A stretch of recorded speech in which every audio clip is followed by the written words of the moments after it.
আলহামদুলিল্লাহ ওয়া শুকরুলিল্লাহ ওয়াস সালাতু ওয়াস সালামু আলা রাসূলিল্লাহ ওয়া আলা আলিহি ওয়া আসহাবিহি ওয়া মান ওয়ালা। Gausia committee Bangladesh new York শাখার পক্ষ থেকে পবিত্র রমজানুল মুবারকে সবাইকে শুভেচ্ছা, আন্তরিক অভিনন্দন। মহাপবিত্র রমজানুল মুবারক এসেছে। রব্বুল আলামিন কোরআনে হাকিম ইরশাদ করেছেন, ইয়া আইয়ুহাল্লাযীনা আমানু কুতিবা আলাইকুমুস সিয়াম কামা কুতিবা আলাল্লাযীনা মিন ক্বাবলিকুম লাআল্লাকুম তাত্তাকুন। আল্লাহ পাকের ইরশাদ হচ্ছে যে, হে ঈমানদার নর নারীরা, তোমাদের উপরে রমজানুল মুবারকের রোজা ফরজ হয়েছে, যেমনি ভাবে তোমাদের পূর্ববর্তীগণের উপর ফরজ ছিল। আর এই রমজানুল মুবারক পালনের মাধ্যমে আল্লাহ বলেছেন লাআল্লাকুম তাত্তাকুন, যাতে তোমরা পরহেজগারিতা, খোদাভীতি অর্জন করতে পারো।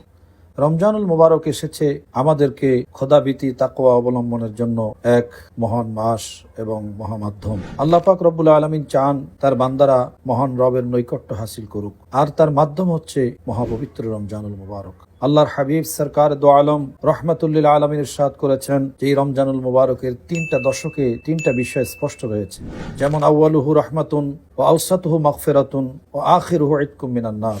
প্রথম দশককে রহমতের দশক বা 10 দিন, দ্বিতীয় 10 দিন মাগফিরাতের জন্য আল্লাহর হাবিব সকলকে জানিয়েছেন, তৃতীয় 10 দিন হচ্ছে নাজাতের বা মুক্তির জন্য। এই রমজানুল মুবারকের প্রতিটা মুহূর্ত এত গুরুত্বপূর্ণ যে রহমত, মাগফিরাত এবং নাজাত দিয়ে রমজানুল মুবারককে পূর্ণ করা হয়েছে। হাদিসে পাকে এসেছে, ক্বালা রাসূলুল্লাহ সাল্লাল্লাহু তাআলা আলাইহি ওয়াসাল্লাম, মান সামা রমাদানা ঈমানান ওয়া ইহতিসাবান গুফিরা লাহু মা তাকাদ্দামা মিন জামবিহি।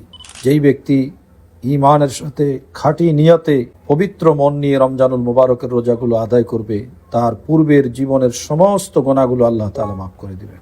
সুবহানাল্লাহ। এই রমজানুল মুবারক যখন আসবে তখন প্রত্যেকের উচিত হচ্ছে, যারা প্রাপ্তবয়স্ক এবং আল্লাহ পাক যাদেরকে অর্ডার করেছেন রোজা রাখার জন্য, সফর অবস্থা ছাড়া, অসুস্থ অবস্থা ছাড়া, বিশেষ কারণগুলো ছাড়া মহাপবিত্র রমজানুল মুবারকে সিয়াম সাধনার রিয়াজত তথা রোজাগুলো আদায় করা, এটা ফরজে আইন। 5 ওয়াক্ত নামাজ পড়া যেমন ফরজ, রমজানুল মুবারকের রোজা আদায় করাও ফরজ। আর এই রোজার মধ্যে যে বরকত রয়েছে, যে রহমত রয়েছে, সেটা আল্লাহর হাবিব তো ঘোষণা করেছেন, এটা রহমতের মাস, মাগফিরাতের মাস, নাজাতের মাস। এই রহমত, মাগফিরাত, নাজাতের মাসে যদি কেউ এই বরকত অর্জন করতে ব্যর্থ হয়, সে আল্লাহর নৈকট্য অর্জন করতে ব্যর্থ হলো। আল্লাহ পাক রমজানুল মুবারক দিয়েছেন শুধুমাত্র উম্মতে মুসলিমা, উম্মতে মুহাম্মাদিকে বাঁচানোর জন্য, তরানোর জন্য, পার করার জন্য। অতএব আমাদের উচিত হচ্ছে আমরা রমজানুল মুবারককে শ্রদ্ধার সাথে, ভক্তির সাথে এবং মহব্বতের সাথে পরিপূর্ণভাবে আদায় করতে পারি। আল্লাহ পাক আমাদেরকে তৌফিক দান করুন। ওমা তৌফিক ইল্লা বিল্লাহ। ওয়াসসালামু আলাইকুম ওয়া রাহমাতুল্লাহ।